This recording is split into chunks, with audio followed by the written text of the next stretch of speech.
I'm thrilled to sign a very historic executive order to massively accelerate pediatric cancer research and harness the extraordinary potential of artificial intelligence to fight this terrible disease. In 2019, I was proud to launch the Childhood Cancer Data Initiative, and I think Stephanie was a big factor, right, Linda? She was a big factor as to what we're doing right now.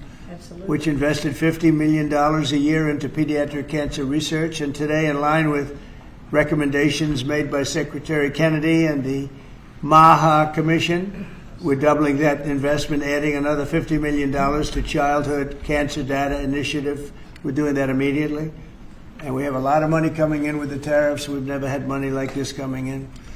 We're a rich country again. We were a dead country 1 year ago, and now we're the richest country. We're hot. We're a hot country. So it's an honor to do that. In honor of all of you, we're doing that, okay?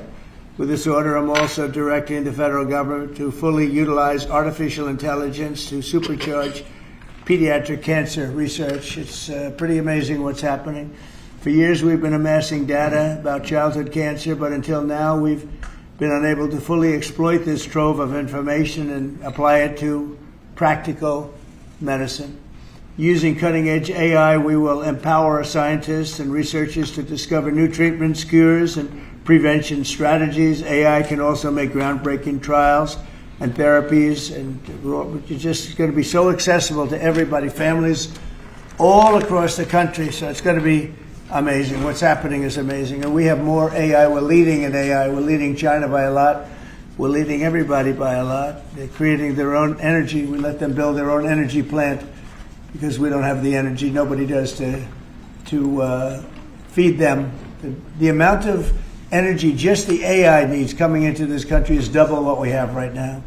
So we're letting them go out and create their own energy plants and their own electricity.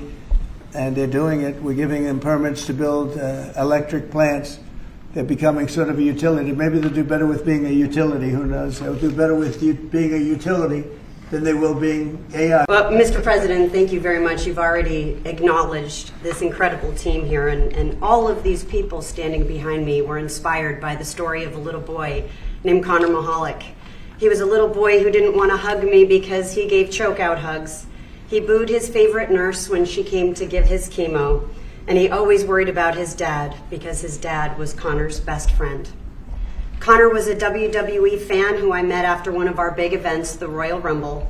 You could tell he was sick. He had a big scar that was running up the back of his neck and a lump on his head, but you would never know it from his personality.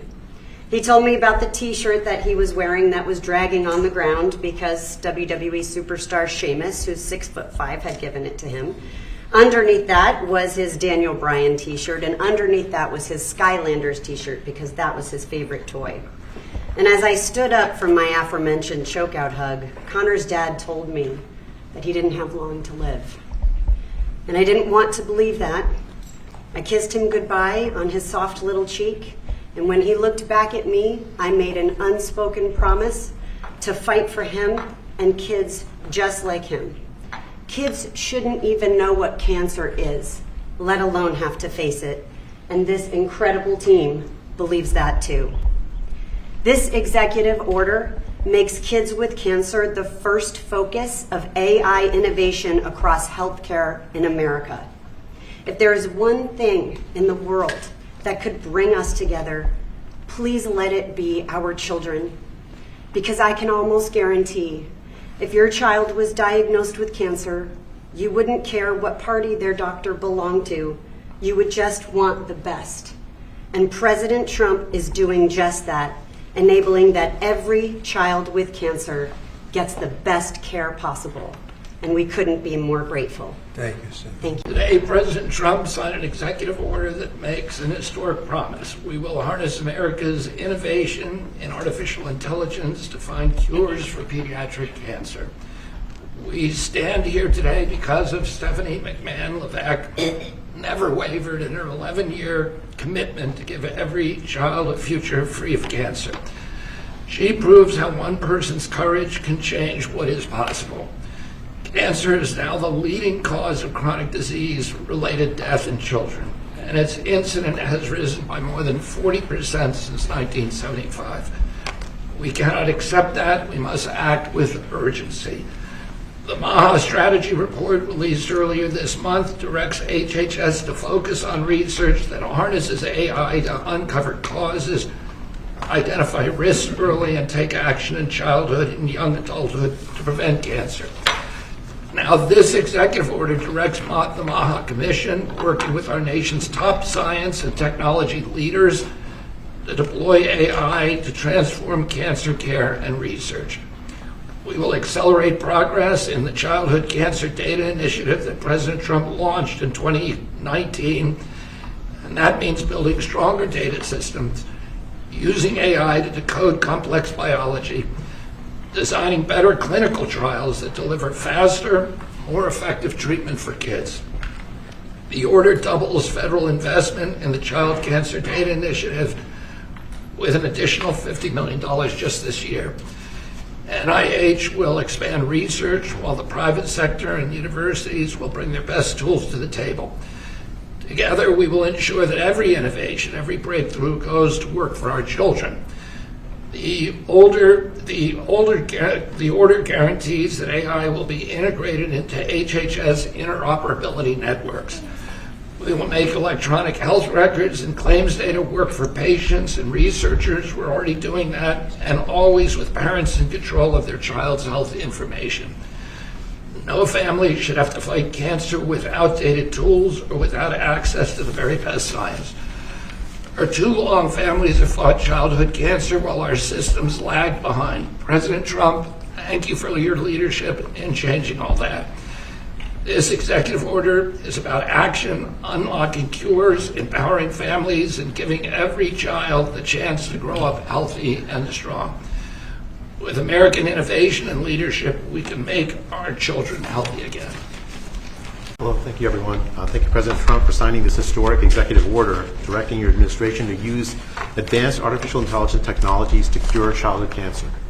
By signing this executive order, the administration is advancing the NIH Childhood Cancer Data Initiative's coordinated pediatric, adolescent, and young adult rare cancer, first launched under President Trump's direction in 2019. When I was a young medical student in the 1990s, I had the privilege of spending a month in a pediatric cancer ward treating children with cancer. And I have to say it was the most difficult month of my life. I left for home every day in tears. Watching little children cope with a deadly disease is hard. They should be playing with their friends, going to school, living their best lives. But instead, they bravely face cancer. These are the bravest kids I've ever met. I have tremendous admiration for the scientists who devote their lives to finding cures for kids with cancer, for the doctors and nurses who take care of them, and for their parents who suffer alongside them, care for them, and love them. This year, nearly 9,500 children will be diagnosed with cancer in the U.S. In the mid-1970s, the 5-year survival for cancer was 58%. Today, the cancer survival rate for children with cancer is 85%. This is because of the tremendous investments we've made in treating childhood cancer, in researching it, and it's worth celebrating this achievement. But I say that 85% is still too low. We need to be at 100, whilst we still have a long way to go. The treatments these little kids undergo involve therapies like chemo or radiation that put them through hell. Even with 85% will be cured, the therapies themselves can cause health problems as kids age into adulthood. Nearly 60% of cancer survivors experience severe life-threatening complications in adulthood because of these treatments. And so we need better treatments so that we can raise the survival rate and reduce the side effects. This initiative builds on the CCDI's mission to gather data from every child, adolescent, and young adult diagnosed with cancer, no matter where they receive care. It aims to develop a platform of tools to bring together clinical care, research tools like molecular characterization and genetic information, tools that will improve preventive measures, treatment, quality of life, survival for childhood cancer. By uniting families, clinicians, and researchers, by harnessing the power of AI, CCDI will accelerate diagnosis, inform treatment, and develop the next generation of life-saving therapies. This is not about collecting data alone. It's about giving families hope. Today, we commit to taking this work to the next level. With this executive order that President Trump is signing, we're building a future where every child's data contributes to faster diagnosis. Artificial intelligence helps us uncover faster, more precise treatments, improve quality of life, and better survival. And finally, let me extend my sincere congratulations and gratitude to President Trump for his leadership and vision in giving us this opportunity to make America healthy again, to rigorously push the boundaries of science and bring hope to millions of families. Thank you. Thank you. We just had a meeting, and Oz was at the meeting, and really was a dominant factor along with Bobby. And maybe you could just say a couple of words about our past meeting where we're going to be lowering drug prices by 50, 100, 200, even 500%, even 1,000. We have 1,000% also. We have one coming up next week, a big one, 1,000% reduction in price. Do you want to give just a couple of words on that, Oz? It's a historic day. For the first time, we've had the magnitude of give from the pharmaceutical industry. One of their leading lights, Alfred Bula and his company Pfizer, agreed, something the president has been pushing on since his first term and has been calling me quite frequently on speed dial over this term to make sure that Secretary Kennedy and I would seriously engage industry. They have agreed to several important concessions. First, we will have most favored nation drug pricing in this country for everyone on Medicaid. So our most vulnerable populations will not be forced to pay 3 times or more, 5, 6, 7 times more for the exact same pills in the same bottles as it costs in other countries. That'll make it a lot easier for governors to manage their budgets and shows again a distinct passion that the president has for helping people who are most vulnerable. We've also gotten all new drugs to be released in this country to be priced at most favored nation, which means by the end of the president's term, 95% of all pharmaceutical drugs in America will be at most favored nation pricing. Again, no more discrepancies between what folks in other countries can buy their drugs for and what's being purchased in this country. Pfizer also agreed, as will companies next week when they come to visit this same White House, to onshore drugs, to bring their production back into America so American workers will benefit as well. But at the same time, this is critical. It allowed Pfizer, and we believe for other pharmaceutical companies, to maintain their innovative edge. We want America to continue to find cures like the ones that saved the lives of some of the children that I'm looking at right now. Those beautiful faces and smiles are here because American innovation was not dulled, not blunted, but we can solve that need and thread the needle by also making healthcare affordable so Americans no longer, including children like this, be forced to make a difficult choice between groceries and pharmaceuticals.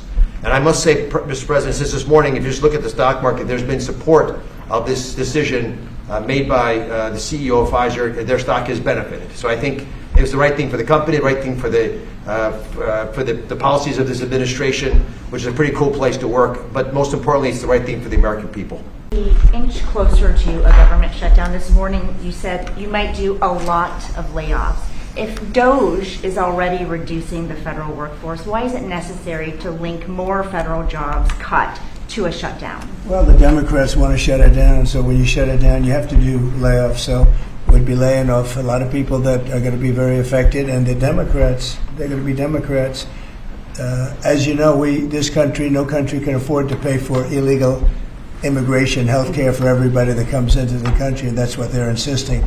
And obviously I have an obligation to not accept that. That would affect everybody.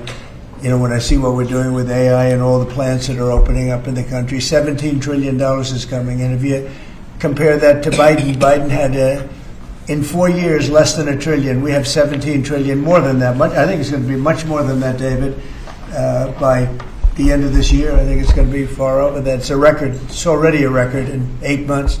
It's a record by a lot. And so we're doing well as a country, so the last thing we want to do is shut it down. But a lot of good can come down from shutdowns. We can get rid of a lot of things that we didn't want, and they'd be Democrat things, but they want open borders. They want men playing in women's sports. They want transgender for everybody. They never stop. They don't learn. We won an election in a landslide. They just don't learn. So we have no choice. I have to do that for the country. You mentioned a deal with Harvard, Mr. President. What is that deal? Will they be paying the administration? Well, we're in the process of getting very close, and Linda's finishing up the final details, and they'd be paying about $500 million, and they'll be operating trade schools. They're going to be teaching people how to do AI and lots of other things, engines, lots of things. You know, we need people in trade schools. I remember when I went to school, I had some people that weren't particularly good students, but they could take a motor or an engine apart blindfolded and put it back blindfolded, but they weren't too good at other things, and many of them ended up doing better than the people that were. So trade schools are very important, and we've lost trade schools. We used to have a lot of trade schools in this country. We don't have them anymore. We have tremendous plants opening, and we want to have people at top level for those plants, whether it's AI or whether it's automotive plants. You know, we have many automobile companies open their plants in the United States. They're all coming back for two reasons: tariffs, and I think they liked November 5th. You know, they liked the person that was chosen, and they're moving in from Canada, they're moving in from Mexico, they're coming in from all over the world. China is coming. They're all coming, and that way they avoid paying tariffs. So, you know, they're coming for that reason. So by opening up trade school, because we're going to need employees, we're going to need people with skill. And I think I can say, Linda, you feel the same way. By opening up trade school, this would be a giant trade school, series of trade schools. It would be run by Harvard. Now, this is something that we're close to finalizing. We haven't done it yet. But they'd put up $500 million. Interest and everything else would go to that account, meaning go to the trade school. And, you know, it's a big investment in trade school, done by very smart people. And then their sins are forgiven. Thank you. I've been looking at this chart that you showed us earlier, since we left the Oval Office earlier. Prices for brand drugs are 422% higher than in comparable countries. You know, I'm young, maybe I'm inexperienced, but I think a lot of Americans are wondering, how did we even get here, being one of the biggest buyers? You got here by incompetent people sitting behind this desk. You had a lot of incompetent people. I did it, as you know. I started it in you know, my first term. We rebuilt the military. We got the largest tax cuts in history. We did all these things, and we had the best economy in the history of our country during my first term. And by the way, this is blowing it away based on what we're seeing. But we got it by having people allow that to happen. And as you know, I started the process, but then when COVID came, we focused on COVID, not on this.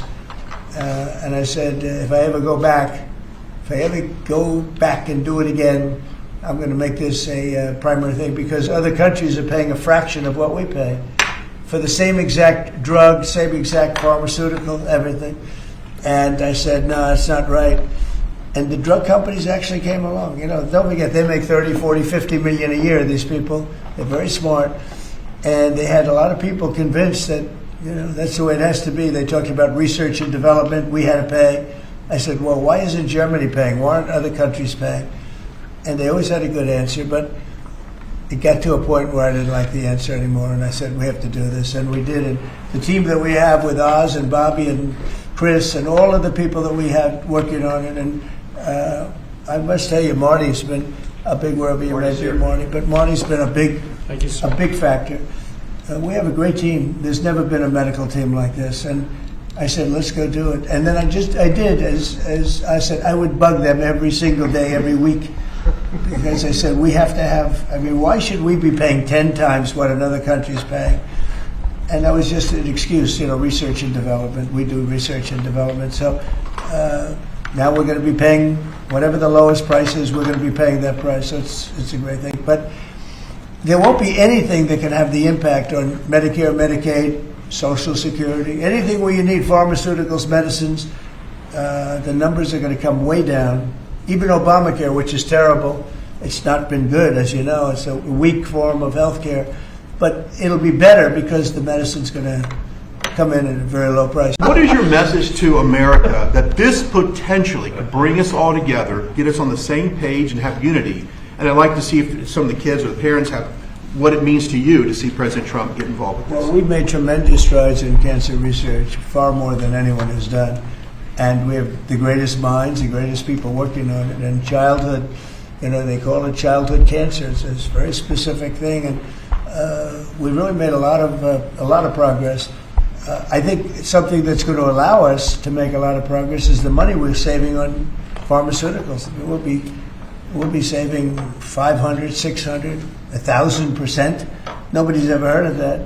I told the story, you were here before, that when I was in the previous administration, my first term, I was so proud of myself because I'm the first president in 28 years that cut drug prices from beginning to end. So they went down. I think it was 1/8% or 1/4%, and I was so proud of that. I thought that was great. Now I'm cutting them 500%. And I will say this, politically speaking, the people understand. Otherwise, I wouldn't have won in a landslide. You know, I get 97% bad press, and I won in a landslide, which tells you the press has no credibility. Do the parents of the kids have anything they'd like to say? President, good evening. I'm Josh Armstrong. My name is Josh Armstrong. I'm from West Virginia, and I'm the father of this amazingly brave and resilient little 6-year-old, Laurel. Laurel was diagnosed with leukemia when she was 2 years old, just before her 3rd birthday. And we went on to watch as she spent months in the hospital fighting for her life, as she received blood transfusions and platelet transfusions, as she fought off one potentially fatal infection after another. We watched as her body swelled and became painful from steroids, and then as it became frail and weak from chemotherapy. And we watched and we wondered why there aren't better treatments available, and we wondered what might happen if she doesn't get the drugs she needs, and we wondered why isn't anybody doing more. And on behalf of myself and all the parents that have watched and wondered, we'd like to say that what you're doing today gives parents like me and children like Laurel the one thing that we most desperately need, and that's hope. And Laurel's doing that, well. and She's Laurel